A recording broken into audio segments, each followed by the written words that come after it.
এটা কিন্তু একদম ভালো হচ্ছে না। আপু, তুমি যদি আমার আর একটু কাছে আসো তাহলে আমি চিৎকার করব বলে দিলাম। তোকে কি কেউ বারণ করেছে? চিৎকার কর দেখি, কে তোকে বাঁচাতে আসে। তুই হয়তো ভুলে গেছিস আব্বু আম্মু কেউ বাসায় নেই, আর কাজের লোকেরা কেউ তোকে বাঁচাতে আসবে না। কেন যে আজকে আসতে গেলাম এখানে, খালামণি আমাকে আসতে বলে নিজেই গায়েব হয়ে গিয়েছে। প্লিজ আপু, আমাকে যেতে দাও। অনেক দিন ধরে এমন একটা সুযোগের অপেক্ষায় ছিলাম, আর আজকে সেই সুযোগটা পেয়ে গেলাম। আজকে কিছুতেই তোমাকে ছাড়ছি না জান পাখি। আপু, এবার কিন্তু আমি কান্না করব বলে দিলাম। তুমি প্রতিবার আমার সাথে এমন করো কেন? তোর সাথে করবো না তো কার সাথে করব? তুই আমার একমাত্র ভালোবাসা, আয় কাছে আয়। না আপু, আমার এসব ভালো লাগে না। আমি তোমাকে ভালোবাসি না কারণ তুমি আমার খালাতো বোন হও, তার উপর আবার তুমি আমার থেকে অনেক বড়। আমি এখনো পড়াশোনা করছি আর তুমি পুলিশের চাকরি করো। এই তোকে শেষবার বলছি, নিজের থেকে কাছে আসবি নাকি আমি আমার পিস্তল বের করব। তখন কিন্তু একদম ভালো হবে না। না, আমি তোমার কাছে যাব না। আবিরের এই কথা শুনে তিশা দ্রুত তার ডয়ের থেকে একটি পিস্তল বের করে। এটা দেখে আবিরের চোখ বড় বড় হয়ে যায়। বেচারা পালাতেও পারছে না, কারণ দরজা লক করা।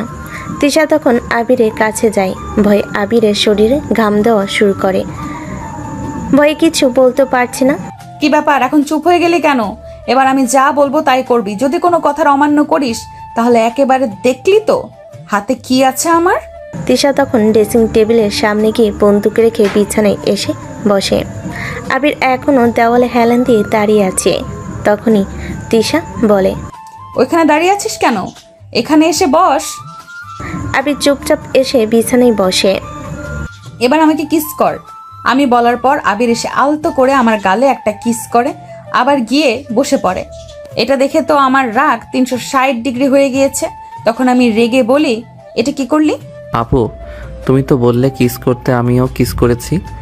দূর, এটাকে কিস বলে? এদিকে আয়। আবির ধীরে ধীরে আমার কাছে এসে বসে।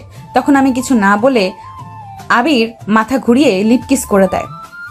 তিশা আবিরের ঠোঁট জোড়া নিজের ঠোঁটে নিয়ে চুষতে লাগলো। আবিরের তো চোখ বড় বড় হয়ে গিয়েছে। সে এমন কিছু আশা করেনি। ঠিক তখনই বাড়ির মেন গেটের কলিং বেলের শব্দ শোনা যায়। তিশার বাবা মা এসে গিয়েছে। কাজের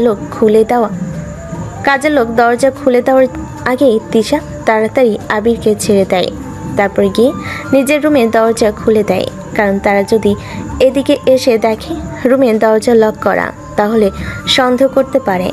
দরজা খুলে তিশা আবিরের দিকে তাকাতে দেখে আবিরের ঠোঁটে তার লিপস্টিক লেগে আছে। তিশা তখন তাড়াতাড়ি গিয়ে তার ওড়না দিয়ে আবিরের ঠোঁট মুছে দিচ্ছিল। তখনই তিশার বাবা মা রুমে আসে। কি রে তৃষা, আবিরের ঠোঁটে কি হয়েছে? তুই ওর ঠোঁট মুছতেছিস কেন? আসলে খালামণি। আবির কিছু বলার আগে তিশা আবিরের মুখ চেপে ধরে। আর বুঝলাম না, তোর মুখ চেপে ধরলি কেন? আসলে বাবা, ওর হাত দিয়ে ঠোঁটে কামড়ে কেটে ফেলেছে, তাই রক্ত বেরোচ্ছিল, তাই আমি ঠোঁট মুছে দিচ্ছিলাম। সেটা বুঝলাম, কিন্তু তুই ওর মুখ চেপে ধরে আসিস কেন? আরে মা, তুমি বুঝতে পারছো না? ও এখন যত কথা বলবে ঠোঁট দিয়ে তত বেশি রক্ত বেরোবে। তোমরা তোমাদের রুমে যাও, আমি ওর ঠোঁট ঠিক করছি। ঠিক আছে, কাজ শেষ করে নিচে আয়, দুপুরের খাবার সময় হয়ে গিয়েছে। এই বলে তিশার বাবা মা রুম থেকে চলে যায়। তিশা তখন রেগে আবিরের দিকে তাকায়। এই, তুই তখন কি বলতে যাচ্ছিলি? কই আপু, আমি তো এমনি। আবিরের কথা শেষ করার আগে তার ঠোঁট দখল হয়ে যায়। 2 মিনিট পর তিশা ছেড়ে দেয়। তারপর আবার তার ওড়না দিয়ে আবিরের ঠোঁট মুছে দেয় হাসতে হাসতে। দর্শক, এদের কাণ্ড দেখে তো আমার হাসতে হাসতে পেট ব্যথা হয়ে যাচ্ছে। আচ্ছা চলুন গল্পে ফিরি। আবির তিশার এসব কাণ্ড দেখে রেগে যায়। তখন আবির বলে, তুমি একটা পাগলি, আর আমি আর এক মুহূর্ত এখানে থাকবো না। তুমি আমার সাথে এভাবে জোর করতে পারো না। আমি এক্ষুনি চলে যাব। আবির দ্রুত পায়ে রুমের দরজা পর্যন্ত হেঁটে যায়, কিন্তু দরজা খুলতে যাবে ঠিক তখনই তিশা পেছন থেকে এসে তার হাত ধরে ফেলে। তিশার চোখে তখন রাগের বদলে একরাশ দুষ্টামি এবং ভালোবাসার মিশ্রণ। দরজা খুলে বাইরে গেলেই তোর ঠোঁটের বাকি লিপস্টিকটা সবাই দেখতে পাবে। আর তখন কি বলবি? আমার খালাতো বোন যিনি একজন পুলিশ অফিসার, তিনি আমাকে জোর করে কিস করেছেন। সবাই বিশ্বাস করবে তোকে, নাকি তোর খালামনির টেনশনে অসুস্থ হয়ে পড়বেন? তিশা কথা শুনে আবির থেমে যায়। সে জানে তিশা যেটা বলছে সেটা মিথ্যে নয়। তার খালামণিকে সে কোনো বিপদে ফেলতে চায় না। আবির তখন মাথা নিচু করে দরজার দিকে পিঠ দিয়ে দাঁড়িয়ে থাকে। আমার কাছে তোমার কোনো দুর্বলতা নেই, তাই না? আমি যাই বলি তুমি শুধু আমাকে কষ্ট দাও। আবিরকে ঘুরিয়ে নিচের দিকে নিয়ে এসে নরম করে আবিরের গাল ছুঁয়ে দিয়ে বলে, দুর্বলতা আছে। তুই তুই আমার একমাত্র দুর্বলতা। তুই রেগে থাকলে, মুখ ভার করে থাকলে আমার খুব কষ্ট হয়, কিন্তু তোকে এইভাবে না খেপিয়ে যে আমার থাকতে ইচ্ছে করে না। কি করব বল?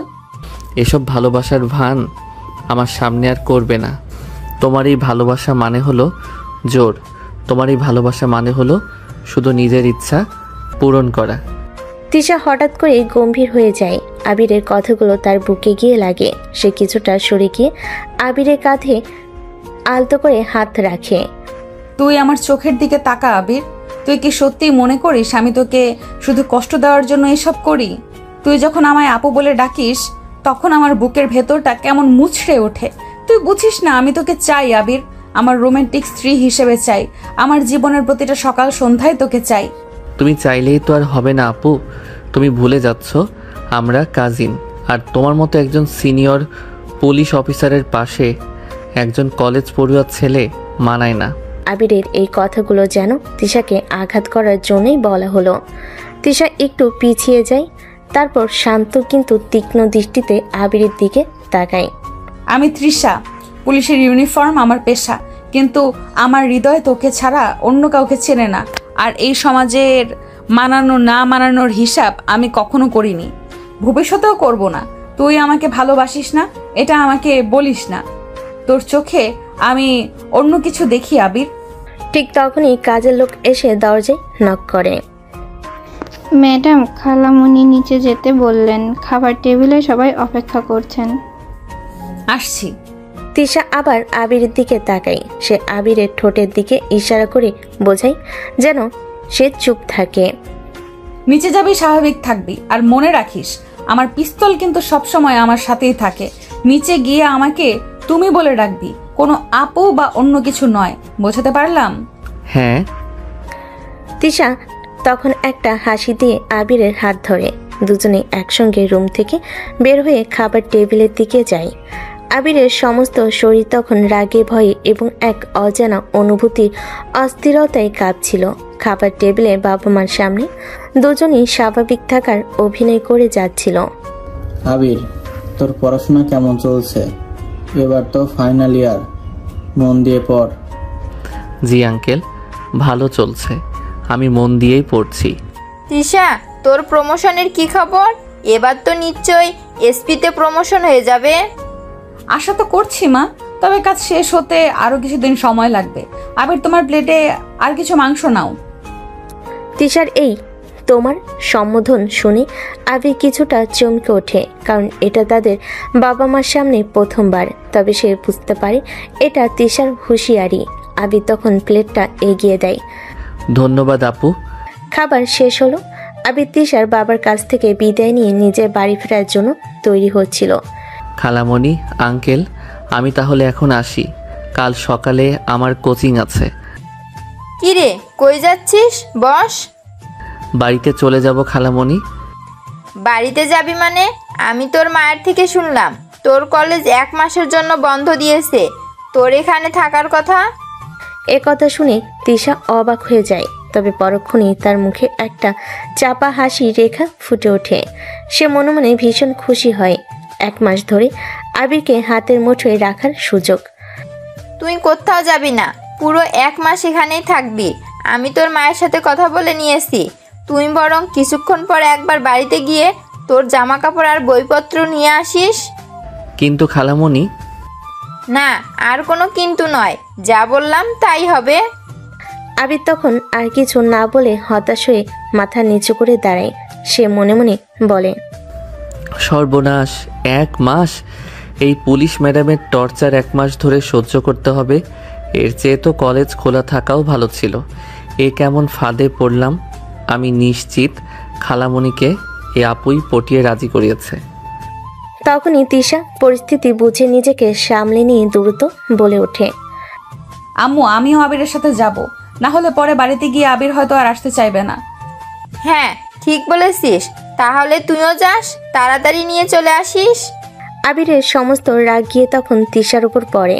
আবির মনে মনে বলে, যা ভেবেছি তাই। উনি নিজেই যাতে আমার উপর নজর রাখতে পারেন সেই জন্যই এই চালাকি করেছেন। পুলিশ অফিসার তো সব সময় শুধু নিজের সুবিধার কথা ভাবে। আমার কপালে কি আছে কে জানে। তিশা তখন একটা হাসি দিয়ে আবিরের হাত ধরে একসঙ্গে দুজনে রুম থেকে বের হয়ে মেন গেটের দিকে হাঁটতে থাকে। এটা কি শুরু করলে? আমাকে তোমার নজরদারির মধ্যে রাখবে বলে এমন একটা নাটক করলে। তুমি আমার সম্পত্তি, তাই নজরদারি তো করতেই হবে। আর শোনো, তুমি যদি আমার সাথে 1 মাস থাকো তাহলে কালকে তোমার কলেজে যাওয়ার দরকার নেই। আমি তোমাকে আমার মতো করে পড়াবো।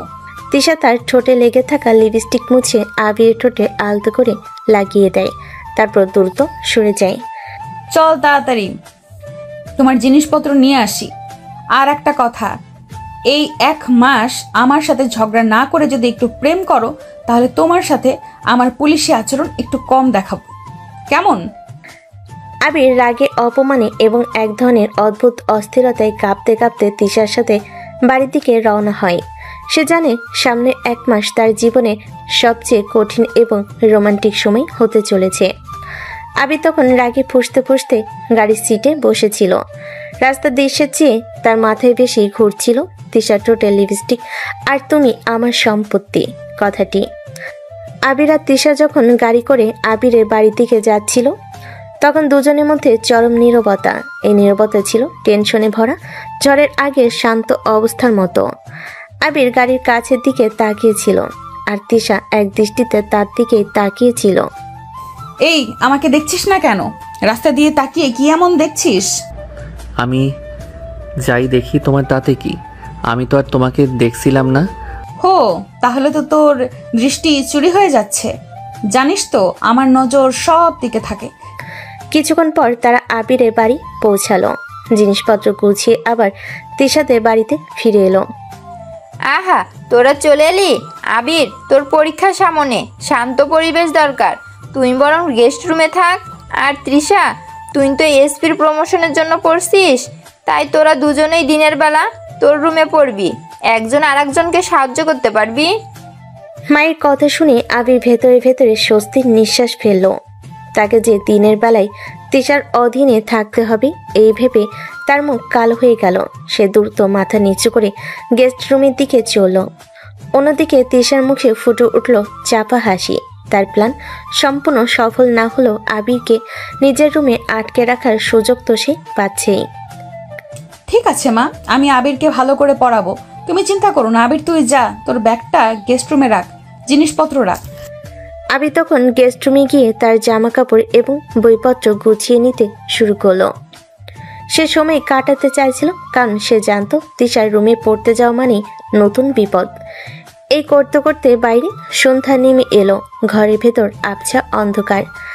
আবির তখন জানালার ধারে দাঁড়িয়ে ভাবছিল কিভাবে এই 1 মাস পুলিশ ম্যাডামের হাত থেকে বাঁচা যায়।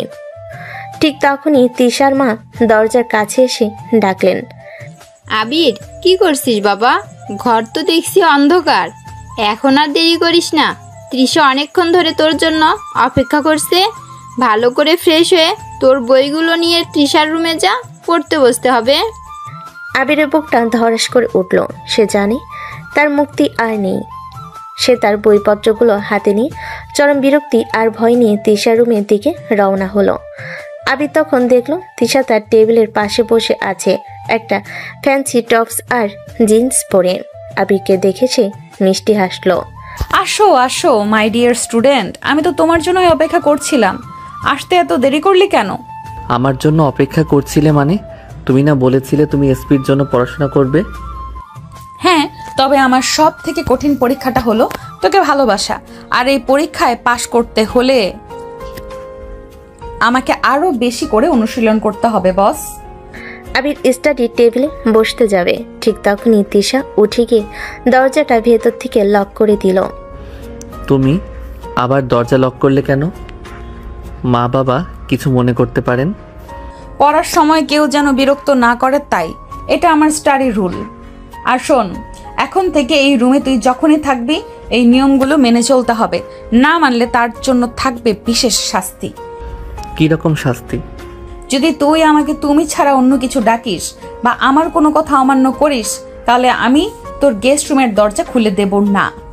তোকে এই বিশাল বিছানায় আমার সাথে থাকতে হবে, আর তখন কোনো বালিশের বর্ডার কাজ করবে না। আবির ভয়ে চেয়ারে বসে পড়ল, তার মুখের রং ফ্যাকাশে হয়ে গিয়েছে। তুমি আমাকে এভাবে জোর করতে পারো না। তিশা টেবিলের উপর থেকে আবিরের হাত ধরে তাতে আলতো করে একটি চুমু এঁকে দেয়। জানি পারি জান পাখি, কারণ আমি তোমার পুলিশ ম্যাডাম, আর তুই এই 1 মাসের জন্য আমার রোমান্টিক জেলের কয়েদি। এখন থেকে আমার প্রতিটি কথা শুনবি। এখন পড়া শুরু করার আগে আমাকে একটা কিস কর, এটা তোর হোমওয়ার্ক। আবির তখন কোনো উপায় না দেখে ভীরুভাবে তিশার দিকে এগিয়ে যায়। সে জানে এই 1 মাস তার জীবন শুধু বইয়ের পাতায় নয়, তিশার ভালোবাসার জটিল আইনে বাধা পড়ে গেছে।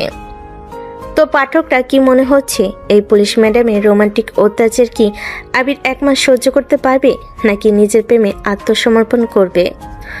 তিশার দেওয়া হোমওয়ার্ক কিসের নির্দেশ শুনে আবিরের গলা শুকিয়ে কাঠ হয়ে গেল। সে জানে এই পুলিশ ম্যাডামের কাছ থেকে সামান্য চুমু আশা করা ভুল, কিন্তু দরজা লক করা। তার সামনে বসে আছে একজন সিনিয়র অফিসার, যার হাতে পিস্তল না থাকুক মন ভাঙ্গার মতো কঠিন আইন আছে। আবির ধীরে ধীরে এগিয়ে গেল। তুমি সন্তুষ্ট হবে তো? সেটা তো নির্ভর করছে তোর পারফরমেন্সের উপর। আয়। আবির নিচু হয়ে আলতো করে তিশার গালে ঠোঁট ছোঁয়ালো, যেমনটা সে দুপুরে করেছিল। কিন্তু এবার তিশা প্রস্তুত ছিল। মুহূর্তেই তিশা আবিরের শার্টের কলার ধরে সজোরে টেনে নিজের দিকে নিয়ে এলো। আবির কিছু বোঝার আগে তিশার উষ্ণ ঠোঁট তার ঠোঁটের উপর চেপে বসলো। তিশা এবার আর ছেড়ে দেওয়ার পাত্রী নয়। সে যেন তার সমস্ত অধিকার, সমস্ত রাগ আর সমস্ত ভালোবাসা দিয়ে আবিরের ঠোঁট জোড়া নিজের দখলে নিয়ে নিয়েছে। আবির প্রথমে অবাক হলো তিশার হঠাৎ এই তীব্র আগ্রাসনে। সে চোখ বন্ধ করে নিজেকে সঁপে দিল। প্রায় 1 মিনিট পর তিশা হাঁপাতে হাঁপাতে আবিরকে ছেড়ে দিল। আবিরের ঠোঁটে তখন তার লিপস্টিকের গাঢ় লাল রং। আবির দ্রুত শ্বাস নিতে নিতে চোখ খুলো। এবার হলো পারফেক্ট হোমওয়ার্ক কিস। মনে রাখবি, পরীক্ষায় এমনটাই করতে হবে। এখন বস, চল মন দিয়ে পড়ি। তোর পড়া আমার পড়া দুটোই দরকার। আবির মাথা নিচু করে টেবিলে গিয়ে বসলো। সে জানে তার আর কোনো মনোযোগ বাকি নেই। তার সমস্ত শরীর এখনো তিশার ঠোঁটের উষ্ণতা নিয়ে কাঁপছে। তার দুজনে টেবিলে বসে বই খুলল। আবির ইতিহাসের পাতা উল্টাতে শুরু করলো, কিন্তু তার চোখ বারবার তিশার দিকে চলে যাচ্ছিল। তখন আবির মনে মনে বলে, উফ, এই পাগলির সাথে কিভাবে মন দিয়ে পড়বো? এই, তুই উপরের দিকে তাকিয়ে কি ভাবছিস? ভালো করে মন দিয়ে পড়, সামনে পরীক্ষা। আমি তো পড়ছি, তুমি শুধু শুধু। আবির সম্পূর্ণ কথা শেষ করার আগে তিশা হঠাৎ করে উঠে এসে আবিরের চেয়ারের পেছনে দাঁড়ালো। সে তার হাত দুটি আবিরের কাঁধের উপর দিয়ে নিয়ে এসে বইয়ের একটি লাইন দেখানোর ভান করলো। আবিরের পুরো পিঠ তখন তিশার শরীরের উষ্ণতায় ডুবে গেল। এ লাইনটা দেখ, জোর করে ভালোবাসার সংজ্ঞা এখানে দেওয়া আছে। তুই কি বুঝতে পারছিস? কই না তো, আমি তো পড়ছিলাম। এই যে, এটাকেই বলে জোর করে কাছে আনা। আর তুই যখন আমার কথা অমান্য করবি, তখন তোর সাথে আমি ঠিক এভাবেই পড়ব। মনে রাখিস, আমার কাছে তোর প্রতিটি নিঃশ্বাসও একটি অপরাধ হতে পারে, যার শাস্তি কেবলই রোমান্টিক। আবির এত জোরে মাথা নাড়ল যে তিশার হাতের সঙ্গে তার কপাল প্রায় ধাক্কা খেল। তিশা হেসে সরে গিয়ে তার জায়গায় বসলো। এবার পর, আমি একটু কাজ করি। প্রায় ঘন্টাখানেক তারা চুপচাপ কাটালো। তিশা তার ল্যাপটপ পুলিশের কিছু রিপোর্ট দেখছিল, আর আবির সত্যি মন দিয়ে পড়ার চেষ্টা করছিল। এটুকু শান্তি যেন তার কাছে এখন মূল্যবান। রাত প্রায় 10টা বাজতেই তিশা ল্যাপটপ বন্ধ করলো। চল, আজকের পড়া শেষ। কাল সকালে উঠে তোর সঙ্গে এই চ্যাপ্টার নিয়ে আলোচনা করব। ধন্যবাদ আপু, আমি তাহলে এখন যাই। যাবি তো বটেই, কিন্তু একটা কথা শোন, এই 1 মাস রাতে ঘুমানোর আগে আমাকে একটা গুড নাইট টেক্সট করবি। সেখানে শুধু লিখবি আমি শুধু তোমার, আর কোনো কথা লিখবি না। যদি এটা ভুলিস। তিশা দরজা খুলে আবির দিকে এমনভাবে তাকালো যেন সে এখনই তাকে গ্রেপ্তার করতে পারে। কাল তোর পড়াশোনা শুরু হবে সকাল 6টায়, আর সেই ক্লাস হবে আমার বেডে। না না, আমি লিখব, অবশ্যই লিখব। আবির আর এক মুহূর্ত অপেক্ষা করলো না। সে দ্রুত তিশার রুম থেকে বেরিয়ে গেস্ট রুমের দিকে দৌড় দিল। রুমের দরজা বন্ধ করে সে হাঁপ ছেড়ে বাঁচল। আলমারিতে হেলান দিয়ে দাঁড়িয়ে সে ভাবছিল এই 1 মাস কি সে সত্যি একজন পুলিশ অফিসারের রোমান্টিক অত্যাচারের শিকার হতে চলেছে, নাকি এই জোরে ভালোবাসায় তারও কোনো দুর্বলতা তৈরি হবে। আবির সবে জামা কাপড় পাল্টে বিছানায় শুয়েছে, ঠিক তখনই তার ফোন ভাইব্রেট করে উঠল। তিশার মেসেজ। আবির দ্রুত ফোনটা হাতে নিল। মেসেজটি ছিল এমন: তুই কি ভুলে গেলি তোকে কি বলেছিলাম? গুড নাইট টেক্সট কই? ভাবিস না গেস্ট রুমে তুই একা আছিস, আমার নজর সব জায়গায় থাকে। আবির বুক ধরফর করে উঠল। আবির বিছানায় বসে পড়ল। তার বুঝতে বাকি রইল না এই 1 মাস তার জন্য ভয়ঙ্কর রোমান্টিক কারাগার। সে অনিচ্ছা সত্ত্বেও মেসেজ পাঠালো: আমি শুধু তোমার। এই তো আমার লক্ষ্মী জামাই, গুড নাইট, স্বপ্নে ভালো দেখা হবে। সারা তিশার দেওয়া আমি শুধু তোমার টেক্সের ধকল আর গেস্ট রুমে দরজা লক করা দুশ্চিন্তায় আবিরে ঘুম আসেনি। ভোরের দিকে ক্লান্তিতে সে একটু ঘুমিয়েছিল, কিন্তু যখন তার ঘুম ভাঙল তখন ঘড়িতে বাজে সকাল 9টা। আবিরের চোখ খোলা মাত্রই তার হৃৎপিণ্ড যেন লাফিয়ে উঠল। সে গেস্ট রুমে নেই। আবির দ্রুত চারিদিকে তাকাল। সে ঘুমিয়ে আছে তিশার বুকের উপর এবং তার একটি হাত তিশাকে জড়িয়ে আছে। এ দৃশ্য দেখে আবির লাফিয়ে বিছানায় উঠে বসল। তার এই নড়চড়ে তিশার ঘুমও ভেঙে গেল। এই তুই উঠে পড়লি কেন? আরামের ঘুমটা ভেঙে দিলি। তুমি এখানে কি করছো আপু? আর আমি তোমার বুকের উপর কি করছি? আপু শব্দটি শোনা মাত্রই তিশার মুখের হাসিটা কিছুটা কঠোর হলো, কিন্তু সে তার পুলিশি মেজাজকে নিয়ন্ত্রণ করলো। তুই কি ভুলে গিয়েছিলি তোকে যে আমি বলেছিলাম আজকে সকাল 6টা থেকে পড়তে বসার কথা ছিল?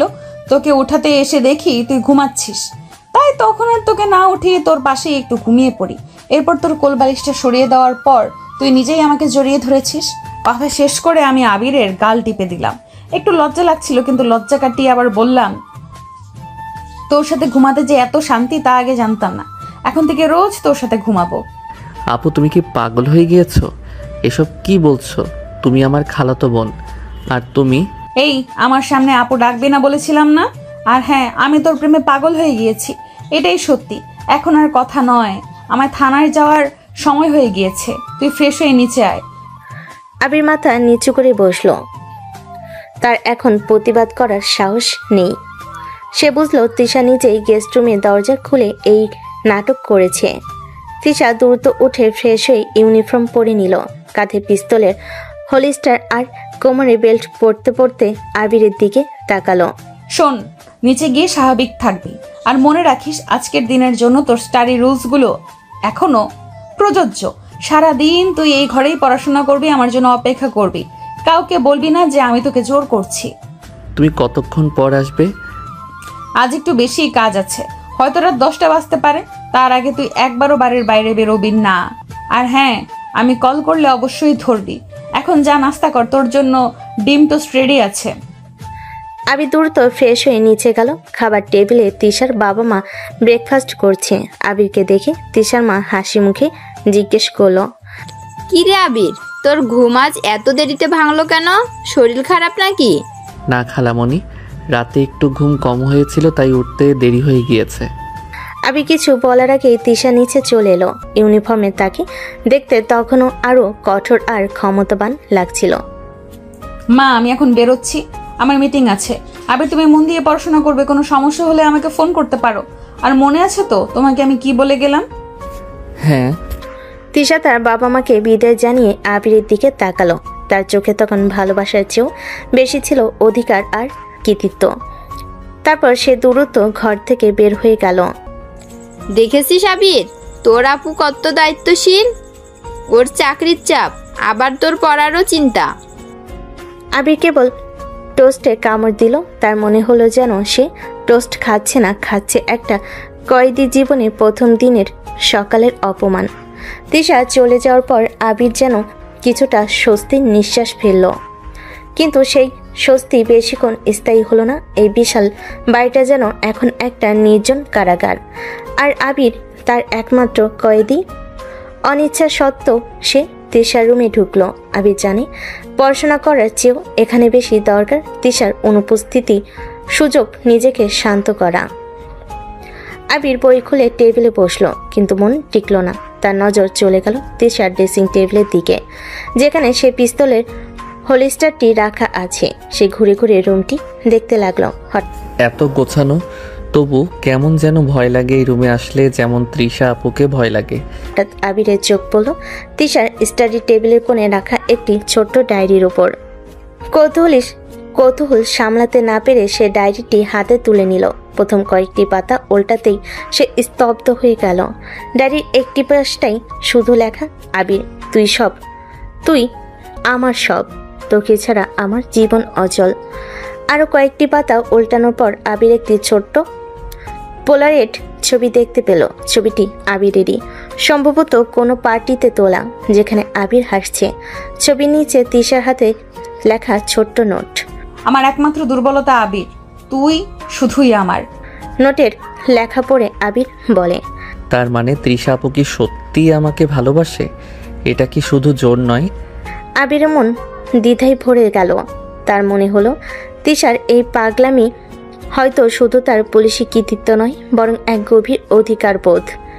কিছুক্ষণ পর আবির তার বিরক্তি সামলাতে না পেরে ঘর থেকে বের হলো। সে ভাবল এক গ্লাস জল খাবে।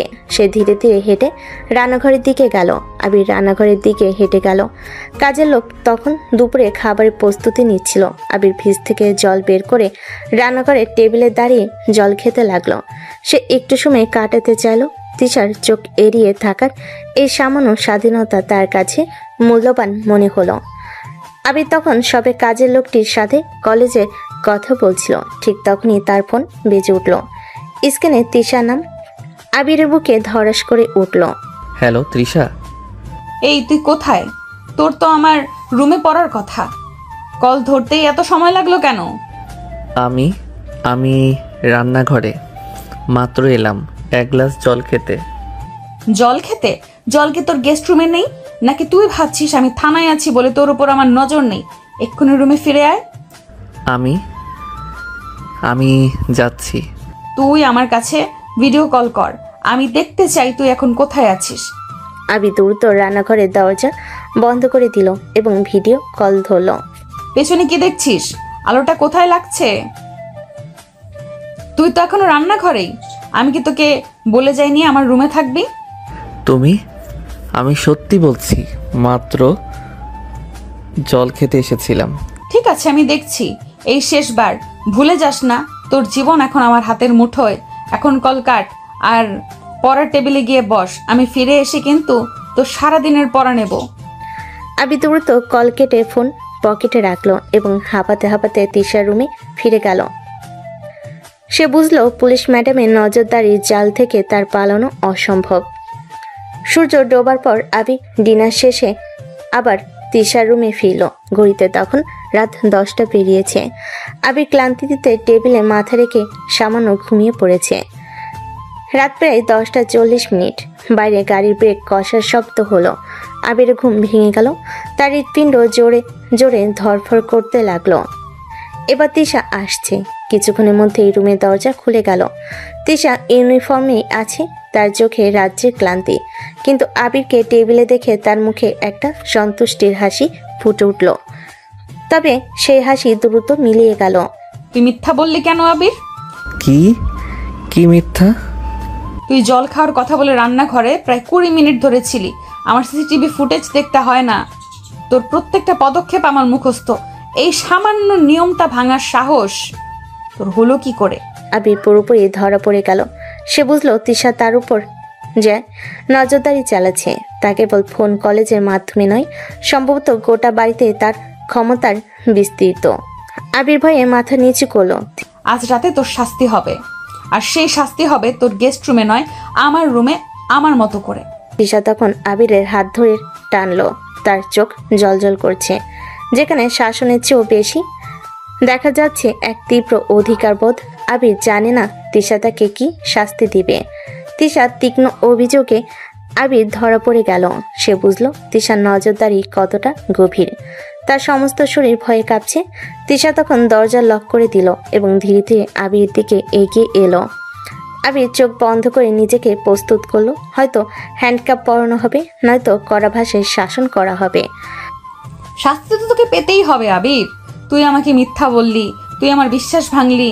আবির ভয়ে চোখ খুলতেই দেখলো তিশা হঠাৎ করে তার কোমরের চামড়ার বেল্টটি সজোরে খুলে ছুঁড়ে ফেল। এরপর কাঁধ থেকে তার সার্ভিস পিস্তলের হোল্ডারটি আলমারির দিকে ছুঁড়ে দিল। আবিরের মনে হলো এবার হয়তো আসল পুলিশি টর্চার শুরু হবে। প্লিজ তুমি আমাকে ছেড়ে দাও, আমি আর কখনো মিথ্যা বলবো না। কিন্তু যা ঘটল তা আবিরের সমস্ত ধারণার বাইরে ছিল। তিশা আবিরের সামনে এসে হঠাৎ ইউনিফর্মের শার্টের প্রথম বোতামটি খুলল আর আবিরের চোখে চোখ রেখে একটি গভীর দীর্ঘশ্বাস ফেলল। তার চোখে কোনো রাগ নেই, আছে কেবল রাজ্যের ক্লান্তি আর একরাশ অব্যক্ত যন্ত্রণা। কেন করিস এমন? কেন তুই এত পালিয়ে যেতে চাস? তুই কি জানিস না এই ইউনিফর্মের ভেতরে যে মানুষটা আছে সে কতটা একা? তিশা হঠাৎ করে শার্টটি খুলে ফেলল। আবির দেখলো ভেতরে সাদা টপসে তাকে খুব সাধারণ একজন নারীর মতো দেখাচ্ছে। এরপর তিশা আর নিজেকে ধরে রাখতে পারলো না। সে আবিরের সামনে হাত রুকিয়ে বসে পড়ল আর আবিরের হাত ধরে তার ঘাড়ে মাথা রাখলো। আবিরের কাঁধে ভিজে যেতে শুরু করলো। তিশা কাঁদছে। তোর মিথ্যেটাই আমার সব থেকে বড় শাস্তি আবির। আমি তোকে জোর করে নিজের কাছে আনতে চাই না। আমি চাই তুই যেন আমাকে ছেড়ে না যাস। এই যে আমি তোর উপর এত নজরদারি করি, এত জোর করি, এটা পুলিশি পাওয়ার নয়, এটা আমার দুর্বলতা। আমার খুব ভয় লাগে তুই একদিন ঠিকই আমায় ভুলে যাবি। তুমি কাঁদছো? কাঁদতে দিবি না? পুলিশ অফিসারদের কি কাঁদতে নেই? তুই কেন আমাকে এত কষ্ট দিস? যখন তুই আমাকে ছেড়ে অন্য রুমে যাস আমার মনে হয় আমি সব হারিয়ে ফেলেছি। তোর ভালোবাসা না পেলে আমার চাকরি, আমার প্রমোশন সব অর্থহীন। তিশার এই অপ্রত্যাশিত দুর্বলতা আবিরের ভেতরের সমস্ত রাগ আর বিরক্তিকে যেন নিমিষেই গড়িয়ে দিল। সে তিশার এইরূপ কখনো দেখেনি। সম্পূর্ণ নিরস্ত্র, সম্পূর্ণভাবে তার উপর নির্ভরশীল। আবিরের মনটা হঠাৎ করে নরম হয়ে গেল। তার আর কোনো ভয় রইল না। আবির আলতো করে তিশার চুলে হাত বুলিয়ে দিতে দিতে বলল, তুমি আমাকে জড়িয়ে ধরো। আবিরের এই কথা শুনে তিশা দ্রুত উঠে দাঁড়ালো এবং তাকে দুহাত দিয়ে জড়িয়ে ধরল। এই আলিঙ্গনে ছিল না কোনো জোরের বা শাসনের। এটা ছিল একজন প্রেমিকার আশ্রয় খোঁজার আলিঙ্গন। আবিরও স্বতঃস্ফূর্তভাবে তাকে জাপটে ধরল। আজ রাতে তোর এটাই শাস্তি। কি শাস্তি? আবির। তিশা আবিরের ঠোঁটে একটি নরম চুমু দিয়ে বলে, তোর সমস্ত পড়াশোনা, তোর সমস্ত ঘুম সব বন্ধ। আজ রাতে তুই আমার পাশে ঘুমাবি, আর শাস্তি হিসেবে তোকে সারা রাত আমার দুর্বলতা পাহারা দিতে হবে। কোনো কথা বলবি না, কোনো প্রতিবাদও করবি না, শুধু আমায় আঁকড়ে ধরে রাখবি। তুই যখন আমার কাছে থাকিস তখনই আমি শান্তি পাই। আবির দীর্ঘশ্বাস ফেলে। কোনো প্রতিবাদ করে না। প্রতিবাদ করে লাভই বা কি? আবির তো আর কোনো ফলাফল পায় না। তিশা যেটা বলে সেটাই করতে হয়। আবির তখন বাধ্য হয়ে বলে, ঠিক আছে। আর শোন, আজ সকালে তুই যে ভুলটা করেছিলি, আপু ডেকেছিলি, সে ভুলের জন্য তোর শাস্তি আছে। কি শাস্তি? এখন থেকে সকালে আর রাতে তুই আমাকে ঘুম থেকে উঠে বা ঘুমাতে যাওয়ার আগে দুবার করে আই লাভ ইউ বলবি। এটা তোর কর্তব্য। এখন চল আমার রুমে। আবির তখন পুরোপুরি নিরস্ত্র। তার প্রতিরোধ ভেঙে চুরমার হয়ে গেছে। যে পুলিশ ম্যাডামের হাত থেকে সে পালাতে চাইছিল, এখন তার দুর্বলতাকে আঁকড়ে ধরে থাকতে তার আর কোনো আপত্তি নেই। আবির বুঝল তিশার এই রোমান্টিক শাস্তি শুধু তার প্রেমের ফাঁদ নয়, বরং এক অদ্ভুত আসক্তি। তিশার হাত ধরে আবির তার গেস্ট রুমের দরজা লক করে দিল এবং তিশার বেডরুমের দিকে এগিয়ে গেল। আবির তখন পুরোপুরি নিরস্ত্র। সে তিশার হাত ধরে গেস্ট রুমের দরজা লক করে দিল এবং তিশার রুমের দিকে যেতে শুরু করলো। কিন্তু তিশার রুমের দরজার কাছে তার ভেতরের সামাজিক ভয়টা মাথা চাড়া দিয়ে উঠল। তুমি 1 মিনিট দাঁড়াও। তোমার রুমে গেলে যদি খালামণি বা খালু দেখে ফেলেন তাহলে তো ওনারা কি ভাববেন? তুমি আমার খালাতো বোন আর আমি কলেজের ছাত্র। এই মধ্যরাতে ভয় পাচ্ছিস?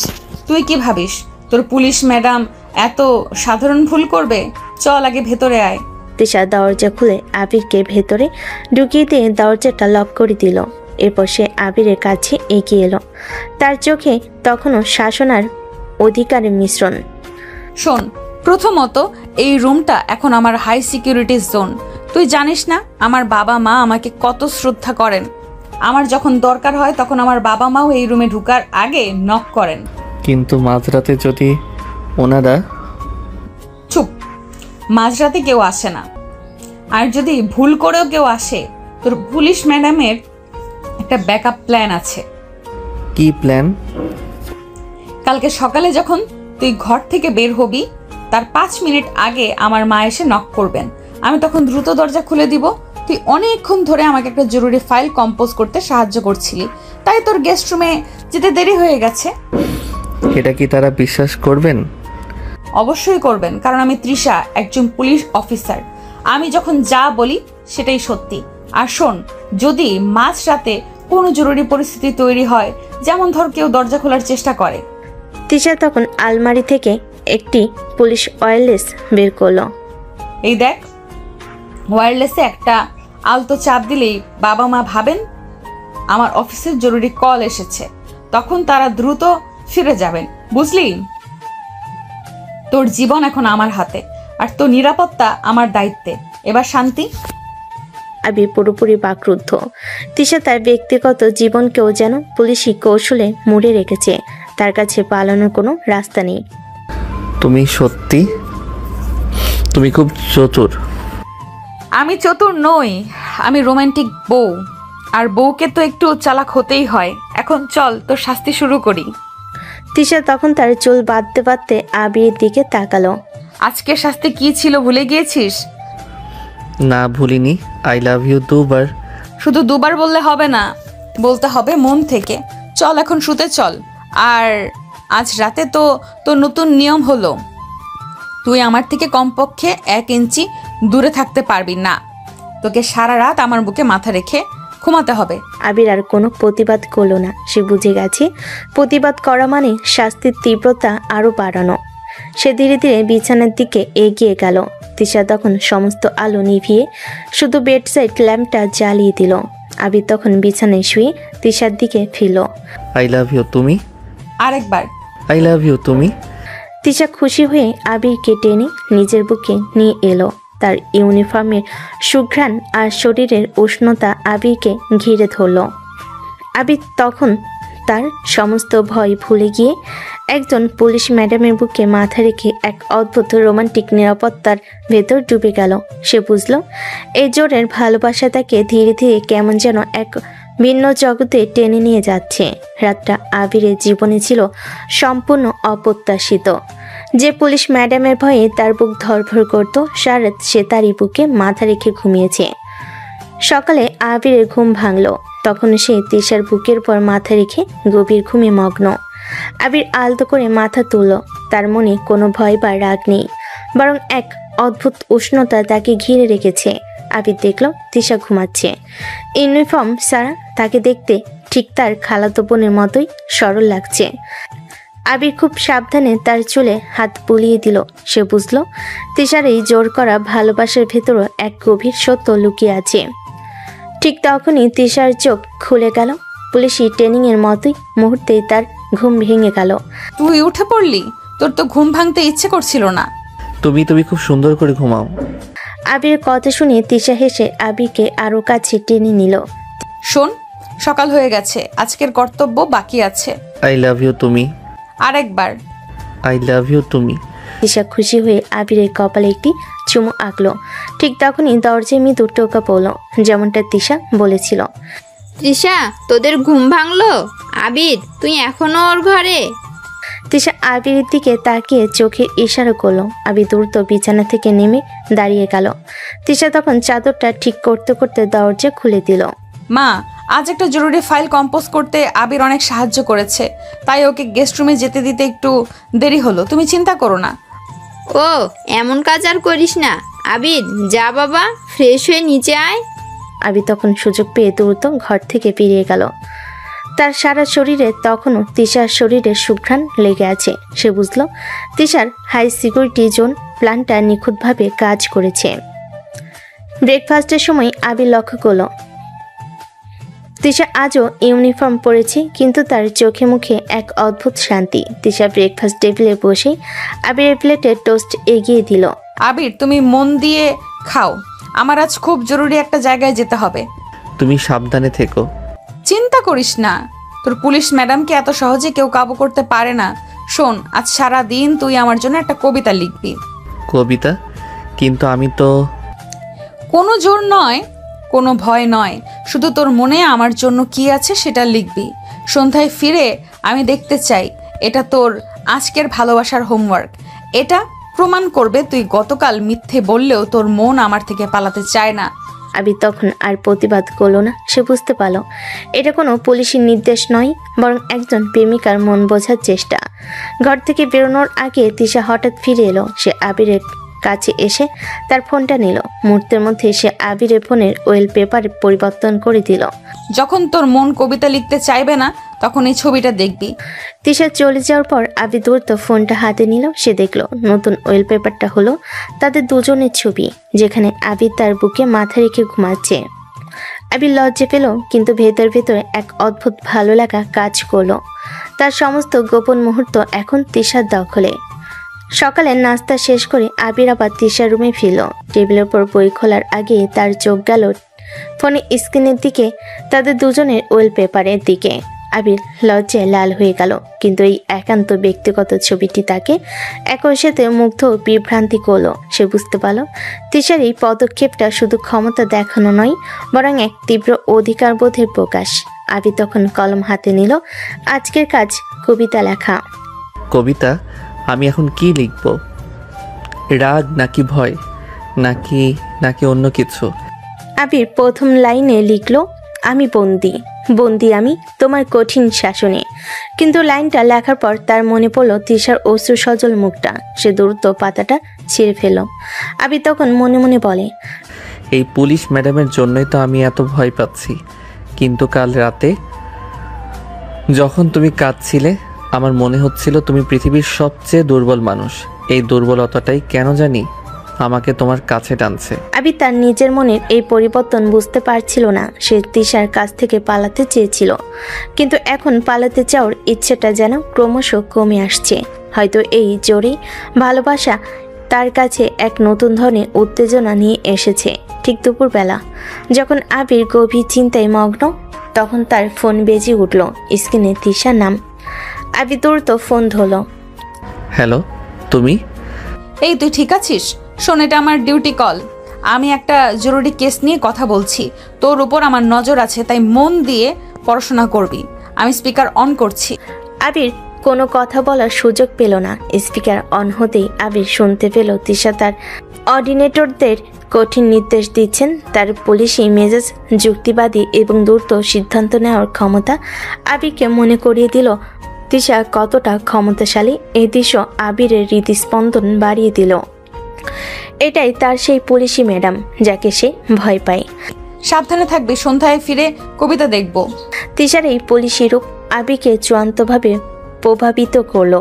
সে বুঝলো কবিতা না লেখা মানে এক কঠিন শাস্তি, যা আর শুধু মিষ্টি রোমান্টিক থাকবে না। আবির তখন কলম হাতে নিয়ে লিখতে শুরু করলো। এভাবে তার লেখাটা এসেছে তার মনের গভীরের দ্বন্দ্ব থেকে। সন্ধ্যা নামার ঠিক আগে আবির তার কবিতাটি শেষ করলো। এটা সম্পূর্ণ আত্মসমর্পণ নয়, কিন্তু এক কঠিন সমঝোতা। কবিতাটি এমন ছিল, সীমানা টানো তবু বাঁধন কেন?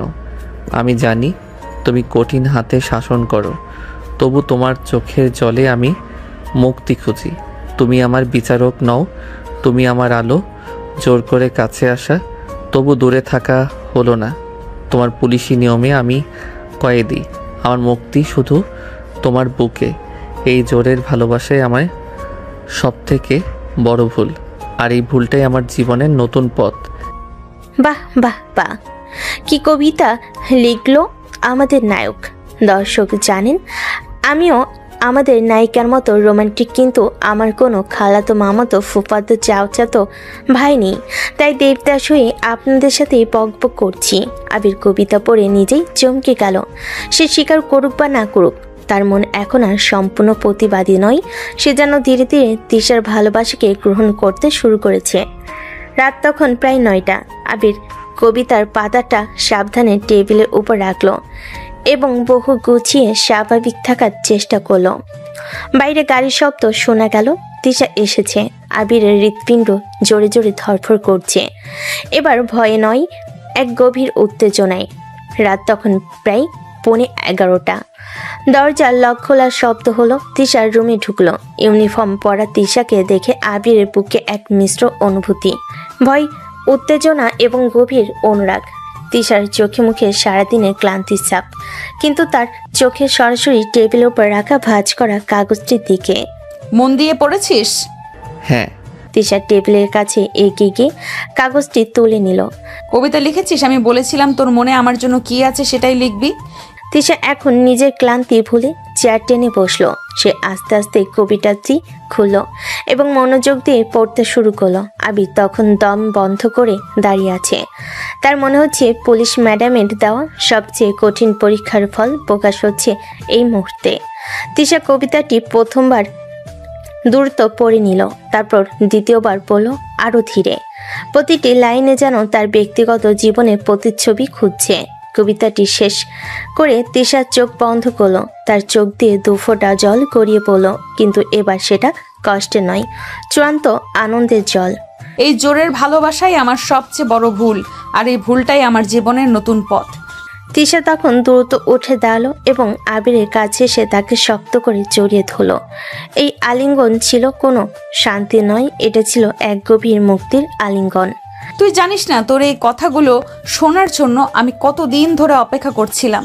তুই যখন আমায় আপু ডাকিস, আমার মনে হতো আমি সব থেকে বড় অপরাধী। তুমি কষ্ট পাও আমি বুঝতে পারিনি। এখন থেকে আর কষ্ট পাবো না, কারণ এখন আর কোনো জোর নেই। তুই নিজেই স্বীকার করেছিস তোর ভুলটাই তোর জীবনের নতুন পথ। শোন, তুই শুধু আমার কয়েদি ছিলি না, তুই ছিলি আমার হবু বর, আর এখন তুই আমার স্বামী। আবির অবাক হয়ে তিশার দিকে তাকিয়ে রইল। তার সমস্ত প্রতিবাদ, সমস্ত দ্বিধা যেন এক নিমিষে দূর হয়ে গেল। তিশা আলমারি খুলে একটি ছোট্ট সোনার চেন বের করলো। তাতে একটি সাধারণ কিন্তু সুন্দর লকেট ঝোলানো। এই দেখ, এটা আজ থেকে তোর। এটা কোনো উপহার নয়, এটা তোর উপর আমার ভালোবাসার সিলমোহর। তিশা তখন নিজের হাতে আবিরের গলায় সেই চেনটা পরিয়ে দিল। আবির তখন পুরোপুরি নিশ্চুপ। সে বুঝলো এই রোমান্টিক ম্যাডামের হাত থেকে তার আর কোনো মুক্তি নেই। তোর জীবনের এই নতুন পথে আর কোনো লুকিয়ে থাকা চলবে না। আমি শুধু 1 মাসের রিহার্সেল শেষ করতে চাই। কাল সকালে আমি আমার ব্যাপারটা বাবা মাকে জানাবো। এত তাড়াতাড়ি? খালামণি খালু তারা কি বলবেন? আমি তৃষা, আমি যখন কোনো সিদ্ধান্ত নেই তখন কেউ প্রশ্ন করে না। আর শোন, তোর বাবা মাকেও রাজি করানোর দায়িত্ব আমার। তুই শুধু আমার পাশে থাকবি। তিশা তখন আবিরের ঠোঁটে একটা দীর্ঘ তীব্র চুম্বন করলো। এই চুম্বন ছিল শাসনের নয়, এটা ছিল অধিকারের, অঙ্গীকারের। আবিরও এবার আর নিজেকে সরিয়ে নিল না। সে বুঝতে পারল তার রোমান্টিক কয়েদি জীবন শেষ। এখন থেকে শুরু হলো সিনিয়র পুলিশ ম্যাডামের রোমান্টিক বউ হওয়ার পথ। এখন চল, আজ রাতে তুই শুধু আমার বুকে ঘুমাবি না, তুই আমার হাত শক্ত করে ধরে রাখবি। এটাই আমাদের নতুন জীবনের প্রথম নিয়ম। আবির তখন মাথা নেড়ে সম্মতি দিল। তার সমস্ত রাগ বা ভয় এখন এক অদ্ভুত ভালোবাসার কাছে হার মেনেছে। সে তিশার হাত ধরে বিছানার দিকে এগিয়ে গেল। এখন দেখা যাক তিশার এই অপ্রত্যাশিত ঘোষণার পর তাদের পরিবারে কি প্রতিক্রিয়া হয় এবং আবির কি অবশেষে নিজেকে তিশার প্রেমিক হিসেবে মেনে নিতে পারে। সকলের আলো যখন তিশার রুমে প্রবেশ করলো, তখন আবির তিশার বুকে নিশ্চিন্তে ঘুমাচ্ছে। তিশা আগে সিদ্ধান্ত নিয়েছিল আজ সে অফিসে যাবে না। আজই হবে তার জীবনের সবচেয়ে গুরুত্বপূর্ণ ডিউটি, ভালোবাসার স্বীকৃতি আদায়। আবি যখন জেগে উঠল, তিশা হাসি মুখে তাকে তার কর্তব্য 2 বার আই লাভ ইউ মনে করিয়ে দিল। চল আবির, আজ আমাদের নতুন জীবনের প্রথম দিন। আজ আর কোনো লুকোচুরি নয়। দুইজন নিচে নামতে দেখলো শুধু তিশার বাবা মা নয়, আবিরের বাবা মাও এসেছেন। আবিরের বাবা হয়তো কোনো জরুরি কাজে ঢাকায় এসেছিলেন, আর সকালে খালাতো বোনের বাড়িতে এসেছেন। পরিস্থিতি মুহূর্তে থমথম হয়ে গেল। তিশা সোজা আবিরের হাত ধরে কঠিন চোখে বাবা মা এবং আবিরের বাবা মার দিকে তাকিয়ে বলে, বাবা মা কাকা কাকিমা, আজ আমি আপনাদের একটা জরুরি কথা শোনাতে চাই। আবির আর আমরা আর শুধু খালাতো ভাই বোন নই, আমরা একে অপরকে ভালোবাসি। আমরা আমাদের বাকি জীবনটা একসাথে কাটাতে চাই। তিশার এই অকপট পুলিশি স্টাইলে ঘোষণা শুনে পুরো হলরুমে যেন বোমা ফাটল। আবিরের বাবা মা এবং তিশার বাবা মা প্রত্যেকেই তীব্রভাবে প্রতিবাদ করলেন। এসব কি বলছিস তৃষা? আবির তোর ভাইয়ের মতো, তোরা কি ভুলে গেছিস তোদের সম্পর্কের পরিচয়? এসব কি শোনাচ্ছেন আপনারা? আমার ছেলে, আমি ওকে এখানে পড়তে পাঠিয়েছি, এইসব নোংরা কাজের জন্য নয়। তৃষা, তুমি একজন দায়িত্বশীল অফিসার, এসব কি করে সম্ভব? এখানে কোনো নোংরামি নেই কাকা, এখানে শুধু ভালোবাসা আছে। আর আমার ভালোবাসার জন্য আমি এই ইউনিফর্মকেও ছাড়তে রাজি। ঝগড়া চরমে পৌঁছালো। পরিবারের সদস্যরা কেউ তাদের এই সম্পর্কেও মেনে নিতে পারল না। তার আবিরকে জোর করে তার বাবার সঙ্গে যেতে বলল, কিন্তু আবির তিশার হাত ছাড়ল না। আমি কল্পনাও করতে পারিনি আমার মেয়ে হয়ে এমন একটা কাজ করতে পারে। যে তোরা দুজন এই সম্পর্ক রাখিস, তাহলে এই মুহূর্তে তোরা দুজন এই বাড়ি থেকে বের হয়ে যা। তিশা তখন আবিরের দিকে তাকালো, তার চোখে তখন জল, কিন্তু মুখে এক দৃঢ় প্রতিজ্ঞা। সে মাথা নেড়ে আবিরকে সঙ্গে নিয়ে ঘর থেকে বেরিয়ে যেতে লাগলো, কিন্তু কেউ তাদের বাধা দেয় না। বাইরের রাস্তায় এসে তিশা আর নিজেকে সামলাতে পারল না, সে হাউমাউ করে কেঁদে উঠল। আবির তাকে জড়িয়ে ধরে শান্ত করার চেষ্টা করলো। শান্ত হও তুমি, আমরা তো একসাথে আছি। তিশা তখন আবিরকে জড়িয়ে ধরে। তিশা না, আর এই শহরে থাকবো না। এই শহরে নিজের ভালোবাসার কারণে বাড়ি ছাড়া হয়েছি। আমি আমার ভালোবাসা নিয়ে অনেক দূরে চলে যাব, যেখানে কেউ আমাদের বিচার করবে না। তখন আবিরের হাত ধরে সোজা বাস স্ট্যান্ডে চলে গেল। তার পুলিশের তৎপরতা আবার ফিরে এলো। দ্রুত টিকিট কেটে তারা বাসে উঠল। গন্তব্য রাজশাহী। তিশার ব্যাংক অ্যাকাউন্টে প্রায় 4 লাখ টাকার মতো জমানো আছে। বাসে যেতে যেতে তিশা আবিরের হাত শক্ত করে ধরে তার কাঁধে মাথা রাখলো। আবির, আমি আর এক মুহূর্ত দেরি করতে চাই না। চল, আজকেই আমরা বিয়ে করব। আমাদের সম্পর্কটাকে স্বামী স্ত্রীর স্বীকৃতি দেওয়া ছাড়া আমার শান্তি হবে না। ঠিক আছে, তোমার যা ইচ্ছা তাই হবে। রাজশাহীতে পৌঁছাতে তারা ট্যাক্সি নিয়ে সরাসরি একটি কাজী অফিসে গেল। সেখানে তারা তাদের ধর্মীয় ও আইনি মতে বিবাহ সম্পন্ন করলো। বিয়ে শেষ করে তারা দুজন নিজেদের স্বামী স্ত্রী হিসেবে ঘোষণা দিল। বিয়ের পর তারা একটি ভালো হোটেলে উঠল। সেখানে নতুন বাসা ভাড়া নিতে কিছুটা সময় লাগবে, কারণ শহরটা চেনার একটা ব্যাপার আছে। হোটেল রুমে ঢুকেই তিশা আবিরের হাত থেকে তার ফোনটা নিল, তারপর নিজের ফোনটা নিল। এই দুটো জিনিসই আমাদের দুর্বল করে তুলতো। অতীতকে ভুলে যেতে হবে। তিশা এরপর মেঝেতে দুজনের ফোন সজোরে আছড়ে ভেঙে সেগুলো ফেলে দিল। অতীতের সব বাঁধন যেন সেই ফোনগুলোর সাথে চুরমার হয়ে গেল। এই চরম পদক্ষেপের পর তিশা নিজেকে ধরে রাখতে পারল না। সে বিছানায় শুয়ে আবারও কান্না শুরু করলো। আবির তখন তিশাকে শান্ত করার চেষ্টা করলো। এই, এখন আর কাঁদতে নেই। আমার পুলিশ ম্যাডাম এত দুর্বল কেন? তিশার কান্না কিছুতেই থামছিল না। আবির তখন আর কোনো কথা না বলে তিশার ঠোঁটজোড়া দখল করে নিল। আবিরের এই অপ্রত্যাশিত আগ্রাসনে তিশা কান্না থামিয়ে দিল। 3 মিনিট পর আবির তাকে ছেড়ে দিয়ে বলল, তুমি হয়তো ভুলে গিয়েছো আজকে আমাদের বাসর রাত, আর তুমি কেঁদে কেঁদে বাসর ঘরটা খারাপ করছো। আমার স্ত্রী কান্না করবে আর আমি চুপ করে থাকবো? এবার শাস্তি হবে। আবিরের এই কথা শুনে তিশার চোখে জল মুছে গেল, আর চোখে ফিরে এলো সেই পুরনো তেজ আর অধিকার বোধ। সে ধাক্কা দিয়ে আবিরকে বিছানায় ফেলে দিল। তারপর উপরে বসে আবিরের ঠোঁটজোড়া আবার দখল করে নিল। আবির তিশাকে কোনো বাধা দেয় না। আবির তিশার জামার বোতাম খুলে দেয়। তিশা আবিরের ঠোঁট ছাড়ার কোনো নামগন্ধ নেই। আবির তিশাকে নিচে ফেলে তিশার ড্রেস খুলে ফেলে। তারপর শুরু হয় তাদের ভালোবাসার গভীর সম্পর্ক। তিশা আবিরকে শক্ত করে তার বাহুডরে চেপে ধরে। এভাবেই 2 ঘন্টা চলে যায়। 2 ঘন্টা পর তিশা আবিরের বুকের উপর শুয়ে আছে, কিন্তু ক্লান্ত, কিন্তু অনেকটা সন্তুষ্ট। আবির তিশার চুলে হাত বুলিয়ে দিচ্ছে। তুমি কি জানো আমি তোমাকে কতটা ভালোবাসি? আজ তুমি প্রমাণ করলে আমার সব সিদ্ধান্ত সঠিক ছিল। তুমি আমার স্বামী। আমিও তোমাকে ভালোবাসি। তবে আমার একটা প্রশ্ন আছে। কি? আমরা কি এখন থেকে শুধু বউ আর স্বামী হিসেবে থাকবো, নাকি আমার পুলিশ ম্যাডামের শাসন এখানেও চলবে? এখানে কোনো পুলিশি শাসন নেই। মূল কথা, আমি পুলিশের চাকরিটি ছেড়ে দিচ্ছি আর এই চাকরি করব না। আর এখন থেকে আমাদের নতুন সংসার। এখানে শুধু ভালোবাসা, আবেগ আর তৃপ্তি আছে। তুমি রাজি? হ্যাঁ রাজি। হ্যাঁ রাজি। আমি শুধু তোমার আর তুমি শুধু আমার।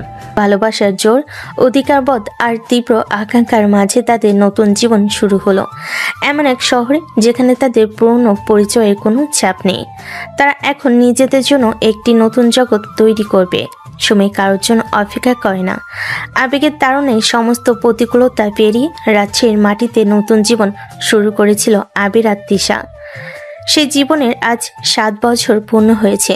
7 বছরে তাদের জীবন নাটকীয়ভাবে পরিবর্তিত হয়েছে। প্রথম 2 বছর ছিল কঠিন সংগ্রামের। তিশা তার পুরনো পরিচয় ভুলে গিয়ে লোকচক্ষুর আড়ালে টিউশনি করত। সে সামান্য আয় চলত। আবিরের পড়াশোনা চলত, তাদের সংসার। আবির দিনরাত কঠোর পরিশ্রম করে নিজের পড়া শেষ করলো। এরপরই আসে টার্নিং পয়েন্ট। তিশার জমিয়ে রাখা 4 লক্ষ টাকা পুঁজি করে আবির ছোট্ট পরিসরে ব্যবসা শুরু করে। ব্যবসা শুরুর পরপরই তিশা প্রেগনেন্ট হয়। আর এই সময় থেকেই যেন তাদের ভাগ্য ফিরতে শুরু করে। তাদের ঘর আলো করে যখন তাদের কিউট রাজকন্যা সাফিয়ার জন্ম হয়, তখন থেকেই আবিরের ব্যবসাও ধীরে ধীরে সাফল্যের শিখরে উঠতে শুরু করে। সেই শেখর পেরিয়ে আজ আবির শুধুমাত্র রাজশাহীর একজন শীর্ষ ব্যবসায়ী নন, দেশের উচ্চতম ব্যবসায়ীদের তালিকায় অন্তর্ভুক্ত। বিলাসবহুল জীবন, অর্থ, খ্যাতি সবই তাদের হাতের মুঠোয়। কিন্তু এই সাফল্যের চূড়ায় উঠেও তিশা আবিরকে একটুও কম ভালোবাসে না। আজ সকালে দৃশ্য, আবির তার স্যুট পরে তৈরি হচ্ছে। সে এখন ব্যস্ত একজন টপ বিজনেসম্যান। তিশা এখনো আবিরকে আগের মতোই ভালোবাসে, শুধু সাফিয়ার কারণে রোমান্টিক অত্যাচারগুলো কিছুটা কমেছে। আবির রেডি হয়ে যখন বেরোবে, তখন তার রাজকন্যার আগমন। বাবা, আমাকে একটা কিস দাও, তারপর তুমি অফিস যাবে। আবির নিচু হয়ে মেয়েকে কিস করলো। তিশা তখন মেয়ের দিকে ফিরে হাসি মুখে আবিরকে দেখছিল। এই শোনো, আজ তোমার মিটিং আছে তাই না? রাত 8টার মধ্যে বাড়ি ফিরবে। জানি সুইটহার্ট, 8টা বাজার আগেই ফিরে আসবো। দূর, বাচ্চার সামনে কি বলছো এসব? কেন? বাচ্চা বড় হয়ে বলতে পারবে আমার বাবা অনেক রোমান্টিক ছিল। হয়েছে মিস্টার আবির সাহেব, এখন আপনি যান, আপনার দেরি হয়ে যাচ্ছে। আর মনে থাকে যেন 8টার মধ্যে বাড়ি ফিরবে। ঠিক আছে ম্যাডাম সাহেবা। আর আপনি তো আজকে এখনো আমার ট্রাইটা ঠিক করে দিলেন না। তাদের সম্পর্ক থেকে হয়তো সেই হ্যান্ডকাপ টর্চার কমেছে, কিন্তু ভালোবাসার পরিমাণ এক বিন্দুও কমেনি। বরং এখন তাদের সম্পর্ক আরও দৃঢ়, আরও পরিণত। তাদের পুরনো দিনের রোমান্টিক অত্যাচার এখন পরিণত হয়েছে শাসনের মোড়কে যত্নে। তিশা আবিরের কাছে এগিয়ে এলো। তিশা আবিরের টাই ঠিক করতে করতে বলে, আর শোনো, অফিসে কোনো জুনিয়র বা কোনো মেয়ে যদি তোমার দিকে তাকিয়ে থাকে, মনে রাখবে তোমার বুকে কিন্তু এখনো আমার নাম লেখা আছে। জানি সুইটহার্ট। আর আমার সব থেকে বড় বস তো আমার পাশে দাঁড়িয়ে। এই তো, এখন যাও, তোমার সব থেকে বড় ডিউটিটা শেষ করে তাড়াতাড়ি ফিরে এসো। আমার রাজকন্যা আর তার রাজাকে ছাড়া থাকতে পারছে না।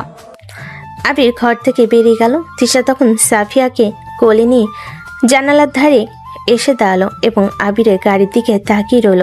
তাদের 7 বছরের পথ চলা ছিল বিদ্রোহ, ভালোবাসা এবং নিরন্তর ত্যাগের গল্প। আবির আর তিশার জীবন এখন রাজশাহীর একটি বিলাসবহুল অ্যাপার্টমেন্টে স্থিতিশীল। বাইরে আবির একজন সফল ব্যবসায়ী, আর ঘরে তিশা তাদের রাজকন্যা সাফিয়া ও স্বামী জীবন নিয়ন্ত্রণের দায়িত্বে। তাদের সুখী জীবনের চিত্রটি বাইরে থেকে নিখুঁত মনে হলো। 7 বছরের দূরত্ব কি সত্যি অতীতকে মুছে ফেলতে পেরেছে? একদিন দুপুরে আবির তার কোম্পানির নতুন প্রজেক্টের জন্য একটি গুরুত্বপূর্ণ বিজনেস কনফারেন্স যোগ দিতে গিয়েছিল। ভিড় ঠেলে যখন সে অতিথিদের সাথে কথা বলছিল, ঠিক তখনই ভিড়ের মধ্যে আবিরের চোখ একটি পরিচিত মুখের উপর আটকে গেল।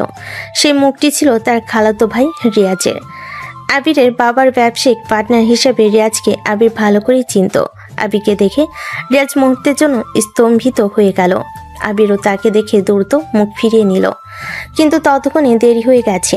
রিয়াজ আবিরের কাছে আসেনি, কিন্তু পুরোটা বিকেল সে আবিরের ব্যাপারে খোঁজ নিল। দেশের শীর্ষ ব্যবসায়ীদের তালিকায় আবির রহমান নামটা নিশ্চিত করলো। 7 বছর আগে যিনি ঘর ছেড়ে পালিয়ে গিয়েছিলেন, তিনি আজ এত সফল। রিয়াজ সিদ্ধান্ত নিল এই খবরটা আবিরের বাবা এবং তিশার বাবা মাকে জানানো প্রয়োজন। রাতে আবির যখন বাড়ি ফিরল, তখন তার মন অশান্ত। তিশা তার পুলিশের তীক্ষ্ণ চোখ দিয়ে আবিরের এই অস্থিরতা মুহূর্তে ধরে ফেল। তিশা তখন সাফিয়াকে ঘুম পাড়িয়ে আবিরের কাছে এলো। তিশা আবিরের কপালে হাত দিয়ে বলে, কি হয়েছে? তুমি এত ক্লান্ত কেন? তোমার কি শরীর খারাপ? না, কিছু না। ব্যবসার চাপ ছিল, নতুন প্রজেক্টের অনেক টেনশন। আমাকে মিথ্যা বলছো তুমি। তোমার চোখ বলছে আজ অন্য কিছু ঘটেছে। ব্যবসার টেনশন হলে তুমি আমাকে জড়িয়ে ধরো, এভাবে মুখ ফিরিয়ে রাখো না। সত্যি বলছি তৃষা, আজ আর কোনো নজরদারি নয়, তবু আমাকে একটু বিশ্রাম নিতে দাও। আবিরের এই আচরণ তিশাকে আরো বেশি সন্দেহপ্রবণ করে তুলল। সে আবিরকে জড়িয়ে ধরল, কিন্তু তার মন তখন অন্য জায়গায়, পুরনো পুলিশ ম্যাডামের ভূমিকায়। রাত গভীর হলে আবির যখন ঘুমিয়ে পড়ল, তিশা তখন চুপি চুপি উঠে তার স্টাডি টেবিলের কাছে গেল। আবির যদিও এখন তার থেকে কিছু লুকানোর চেষ্টা করে না, কিন্তু অতীতের অভিজ্ঞতায় তিশা জানে সামান্য কুলু অনেক বড় সত্য উদ্ঘাটন করতে পারে। তিশা আবিরের ব্রিফকেস খুলল। ব্যবসার বিভিন্ন কাগজের মধ্যে একটি বিজনেস কনফারেন্সে ভিজিটর লিস্টে তার চোখ আটকে গেল। লিস্টের এক জায়গায় আবিরের হাতে লেখায় একটি নাম চিহ্নিত করে, রিয়াজ ভাই। কি রিয়াজ? রিয়াজ আবিরের বাবা এবং তিশার বাবা মার খুব কাছের মানুষ ছিল। রিয়াজের সাথে আবিরের দেখা হওয়া মানেই তাদের এই 7 বছরে লুকানো জীবন আর লুকানো থাকবে না। তিশার মুখটা কঠিন হয়ে গেল। তার সমস্ত রোমান্টিকতা এক মুহূর্তে কঠোর পুলিশি কর্তব্যে রূপান্তরিত হলো। তিশা তখন আবিরের দিকে তাকালো, যে মানুষটি তাকে এত শান্তি এত সুখ এনে দিয়েছে, আজ তারই জন্য তাকে আবার কঠোর হতে হবে। সে জানে রিয়াজ যখন খবর দেবে তখন ঝড় অনিবার্য।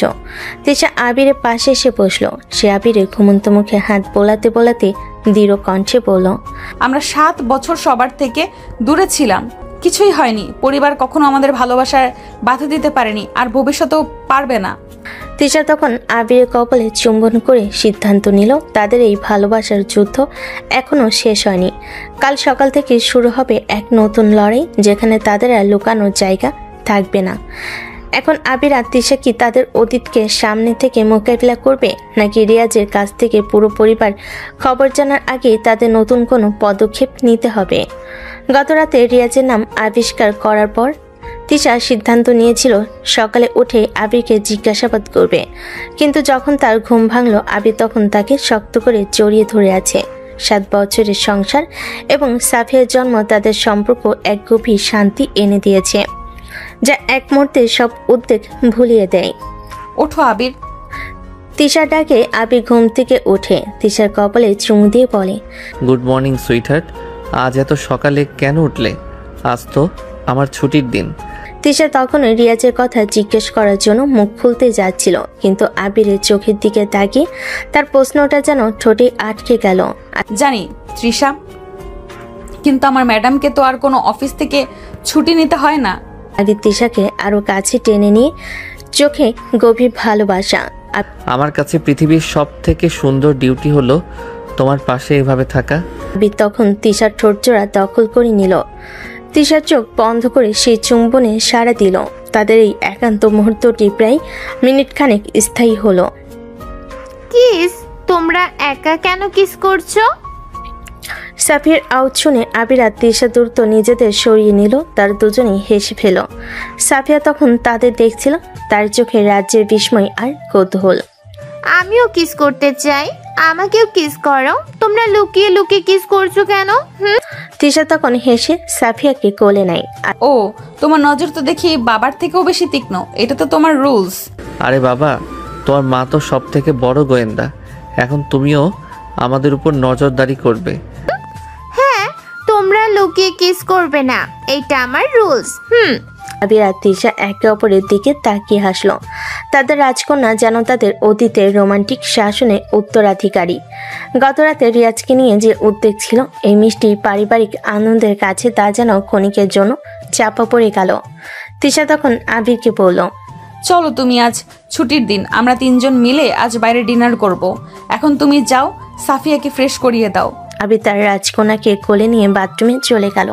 তিশা তখন বিছানায় বসে তাদের দুজনের সুখী মুখ দেখছিল।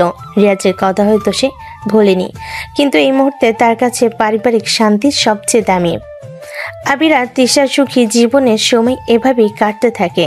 2 দিন পর আজ শনিবার। আবির সবসময় তার অফিস শুক্র এবং শনিবার বন্ধ রাখে। শুক্রবার বিশ্রাম আর শনিবার পরিবারের জন্য।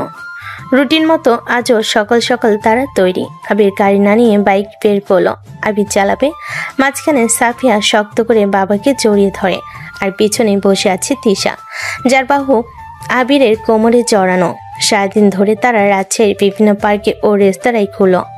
সাফিয়ার হাসিতে ভরে রইল চারিদিক। মুক্ত বাতাসে বাইক চালানোর সময় তিশা আবিরের কানে ফিসফিস করে কিছু রোমান্টিক কথা বলল, যা শুনে আবির হেসে উঠল। তাদের জীবন এখন পরিপূর্ণ। বিকেল 5টার দিকে তারা বাড়ি ফিরল। আবির বাইক নিয়ে যখন তাদের বিশাল গেটের সামনে দাঁড়ালো, তখন তারা দুজনেই অবাক হয়ে গেল। গেটের বাইরে দাঁড়িয়ে আছে 4 জন মানুষ, আবিরের বাবা মা এবং তিশার বাবা মা। তাদের চোখে মুখে 7 বছরের যন্ত্রণা, রাগ আর ক্লান্তি স্পষ্ট। তারা গেট দিয়ে প্রবেশ করবে এমন সময় দারুণ ছুটে এলো। স্যার, ম্যাম, এনারা সেই সকাল 10টা থেকে আপনাদের জন্য অপেক্ষা করতেছে। ভিতরে ঢুকতে চাইছিলেন, কিন্তু আমি তো আপনার পারমিশন ছাড়া। আবির বাইক থেকে নামতেই তার বাবা মা এবং তিশার বাবা মা একসঙ্গে তাদের দিকে এগিয়ে আসতে চাইলেন।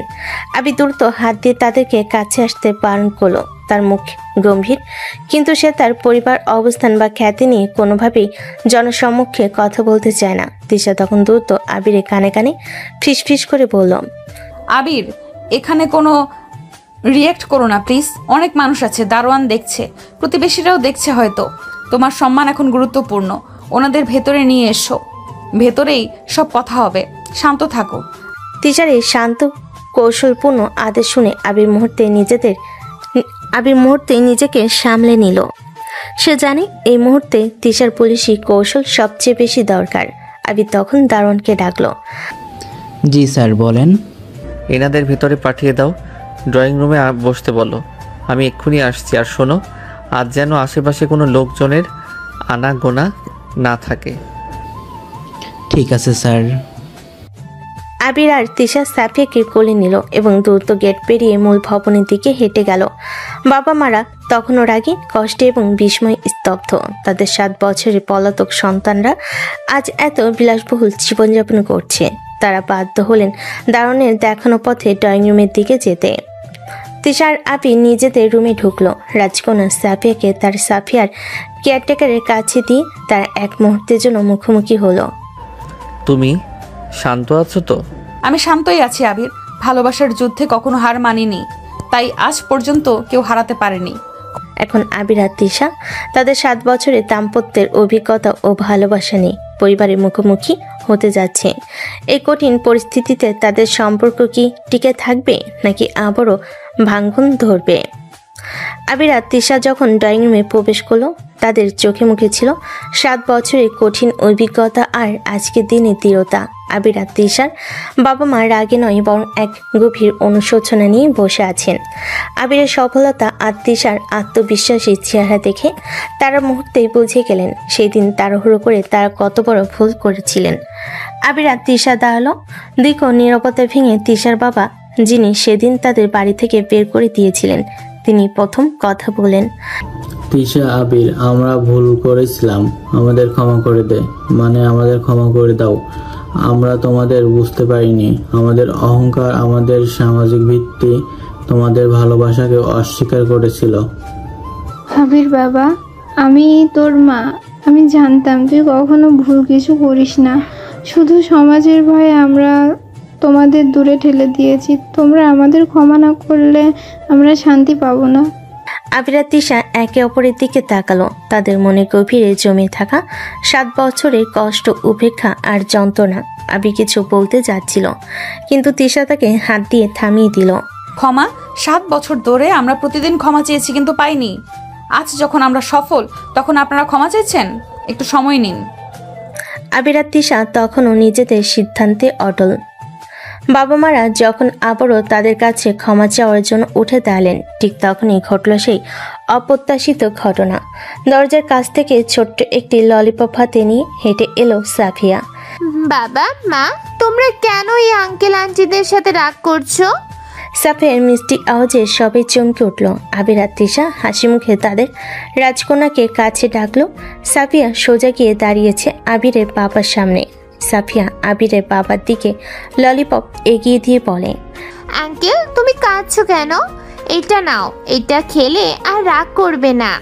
সাফিয়ার এই সহজ সরল নির্ভেজাল মিষ্টি ব্যবহার দেখে আবির ও তিশার বাবা মার চোখে আবারও জল ভরে গেল।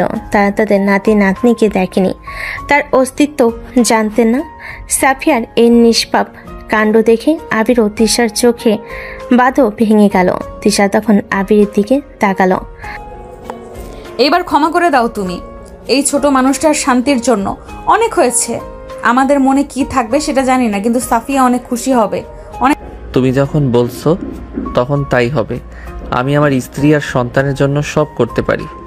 আবির ও তিশা তখন একসঙ্গে এগিয়ে গিয়ে তাদের বাবা মাদের জড়িয়ে ধরল।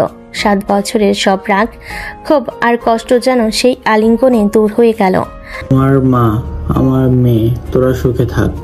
পারিবারিক পুনর্মিলনের এই মিষ্টি দৃশ্যের মাঝেও সাফিয়ার দুষ্টামি শুরু হলো। সে আবিরের টাই ধরে টানতে টানতে বলল, বাবা, এই আঙ্কেল আন্টিরা তো খুব ভালো। আমরা সবাই মিলে আজ পার্কে যাব। এই মুহূর্তে সবার নজর চলে গেল সাফিয়ার দিকে। এতক্ষণ সাফিয়া এত কাণ্ড করলো কেউ এত গুরুত্ব দিয়ে শোনেনি, কিন্তু এবার যখন সাফিয়া আবির আর তিশাকে বাবা মা বলে ডাকে, সেটা সবাই শুনে নেয়। আবির বাবা মা এবং তিশার বাবা মা তখন তারা সবাই একে অপরের দিকে তাকালেন। আবির, এই মিষ্টি মেয়েটা কি তাহলে? হ্যাঁ, ইনি আপনাদের নাতনি, আমাদের রাজকন্যা সাফিয়া রহমান। নাতনি কথাটি শোনা মাত্রই 4 জন মানুষ যেন স্থির হয়ে গেলেন। তাদের চোখে জল ভরে গেল। 7 বছর আগে যে ভালোবাসাকে তারা অস্বীকার করেছিলেন, আর সেই ভালোবাসার ফলস্বরূপ তাদের সামনে দাঁড়িয়ে তাদের নিজেদের হৃদয়ের টুকরো। তিশার মা দ্রুত এগিয়ে গিয়ে সাফিয়াকে কোলে তুলে নিলেন। তাদের রক্তকে এতদিন তারা তাদের থেকে দূরে ঠেলে রেখেছিল। আমার নাতনি, আমি এই জীবনে কখনো কল্পনাও করিনি আমি তোমাকে 7 বছর দেখতে পারিনি মা। কি মিষ্টি! আবির, তৃষা, তোমরা আমাদের সব থেকে বড় উপহার দিয়েছো। ড্রয়িং রুমের পরিবেশ তখন আনন্দ, অশ্রু আর ভালোবাসায় পূর্ণ। 7 বছরের বিরহের পর সিনিয়র পুলিশ ম্যাডামের জোরের ভালোবাসা আজ পূর্ণতা পেল পারিবারিক মিলনে। এখন দেখা যাক এই নাতনির আবির্ভাবে তাদের নতুন পারিবারিক জীবনে কি পরিবর্তন আসে। দীর্ঘ 7 বছরে বিচ্ছেদ শেষে পরিবারের এই অপ্রত্যাশিত পুনর্মিলন ছিল আবেগঘন। রাতে জমকানো ডিনারের পর 4 জন অভিভাবকের সমস্ত মনোযোগ এখন কেবল তাদের নাতনি সাফিয়ার দিকে।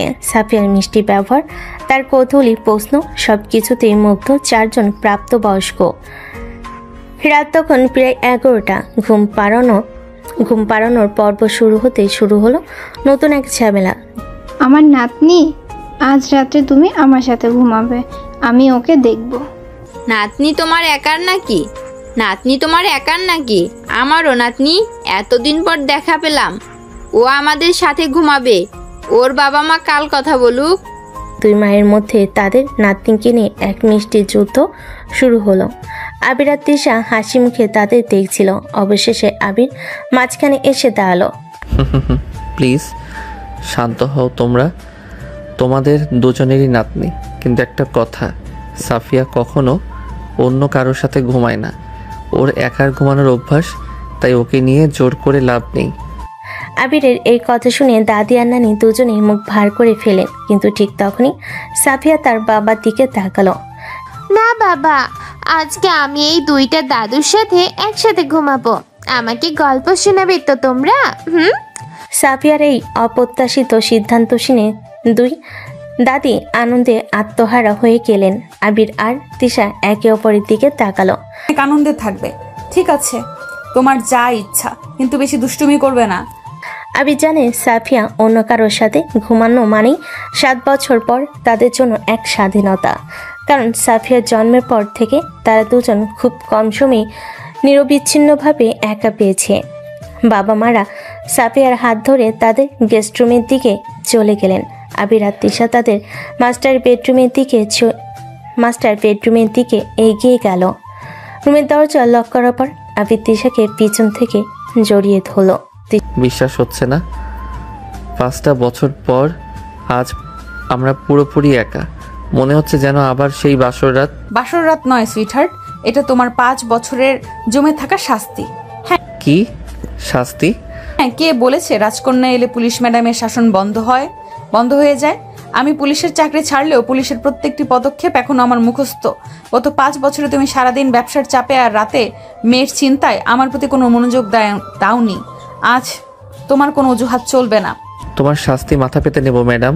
তিশা তখন আবিরের টাইটা খুলে ছুঁড়ে ফেল আর সে আবিরকে ধাক্কা দিয়ে বিছানায় ফেলে দিল এবং দ্রুত আবিরের উপর চড়ে বসলো। তার চোখে তখন আর কোনো ক্লান্তি নেই, আছে শুধু 5 বছরের চাপা অধিকার আর ভালোবাসা। মনে আছে আমার প্রথম রুলস কি ছিল? যদি তুমি আমার কথা অমান্য করো। তুমি তো আজ কোনো আদেশ দাওনি। তিশা আবিরের শার্টের বোতাম খুলতে খুলতে বলে, দিয়েছি। তুমি কাল রাতে আমাকে রিয়াজ ভাইয়ার কথা লুকানোর সাহস দেখিয়েছিলে, আর এই অপরাধের জন্য তোমার শাস্তি হলো আজ রাতটা হবে শুধু আমার। তুমি কোনো প্রতিবাদ করবে না, কোনো কথা বলবে না, শুধু আমার প্রত্যেকটি নির্দেশ মেনে চলবে। আবির তার পুলিশ ম্যাডামের এই রোমান্টিক অত্যাচার সানন্দে মেনে নিল। 7 বছরের সাফল্যের পরও আবির জানে সে এখনও তার স্ত্রীর কাছে সেই রোমান্টিক কয়েদি। তিশা আবিরের দিকে ঝুঁকে এলো। আজ রাতে প্রমাণ করো তুমি এখনো সেই কলেজ ছাত্র যে তার পুলিশ ম্যাডামের জন্য সব থেকে বেশি দুর্বল। 5 বছর পর সন্তান এবং সমাজের চোখ এড়িয়ে আবির আর তিশা যখন তাদের একান্ত জগতে ফিরল, তখন সেই রোমাঞ্চার শুধু জোর করা থাকলো না। তিশার প্রতিটি নির্দেশ ছিল তার গভীর ভালোবাসার প্রতীক, আর আবিরের প্রতিটি সাড়ে ছিল সেই ভালোবাসার প্রতি তার চরম স্বেচ্ছামূলক আত্মসমর্পণ। তিশা তার সমস্ত পুলিশি কৃতিত্ব দিয়ে আবির উপর অধিকার প্রতিষ্ঠা করল। এই অধিকার কোনো শাস্তি ছিল না, ছিল 7 বছরের চাপা পড়া ভালোবাসার তীব্র বিস্ফোরণ।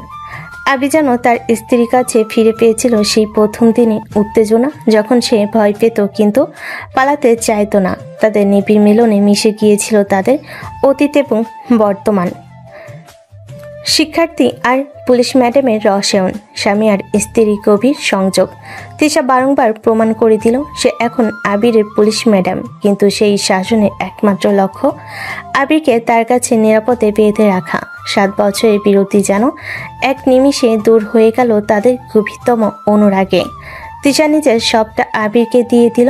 তিশা আওয়াজ করতে যাবে, তখনই আবির তিশার ঠোঁটজোড়া দখল করে নেয়। তিশা আবিরের চুলগুলো খামচে ধরে। প্রায় 3 ঘন্টা পর তিশা তখন শান্ত হয়ে আবিরের বুকে মাথা রাখলো।